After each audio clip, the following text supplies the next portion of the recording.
الصبح بدا من غسل کے متعلق متفرق مسائل، جس پر چند غسل ہوں، سب کی نیت سے ایک غسل کر لیا، سب ادا ہو گئے، اور چونکہ غسل کی نیت کی ہے تو سب کا ثواب ملے گا۔ نمبر 2، عورت پر غسل فرض تھا اور ابھی غسل نہیں کیا تھا کہ حیض شروع ہو گیا تو چاہے اب نہا لے یا حیض ختم ہونے کے بعد۔ نمبر 3،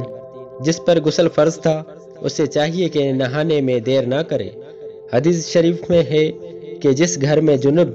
جس پر غسل فرض ہوتا ہے ہو، اس میں رحمت کے فرشتے نہیں آتے، اور اگر اتنی دیر کر چکا کہ نماز کا آخر وقت آ گیا تو اب فوراً نہانا فرض ہے، اب دیر لگائے گا تو گناہ گار ہوگا۔ نمبر 4، جنب اگر کھانا کھانا یا عورت سے صحبت کرنا چاہتا ہے تو وضو کر لے یا ہاتھ منہ دھو کر کلی کر لے، اور اگر ویسے ہی کھا پی لیا تو گناہ نہیں مگر مکروہ ہے اور محتاجی لاتا ہے، اور بے نہائے یا بے وضو کیے جمع کر لیا تو بھی کچھ گناہ نہیں۔ نمبر 5، رمضان میں اگر رات کو غسل کی حاجت ہو گئی تو بہتر یہی ہے کہ صبح صادق سے پہلے نہا لے تاکہ روزے کا ہر حصہ ناپاکی سے خالی ہو، اور غسل نہ کیا تو بھی روزے میں کچھ نقصان نہیں، مگر مناسب یہ ہے کہ گرگرا اور ناک میں پانی چڑھانا یہ دونوں کام فجر کا وقت شروع ہونے سے پہلے کر لے کہ پھر روزے میں نہ ہو سکیں گے، اور اگر نہانے میں اتنی دیر لگا دی کہ دن نکل آیا اور نماز قضا کر دی تو یہ اور دونوں میں بھی گناہ ہے، اور رمضان میں اور زیادہ۔ نمبر 6،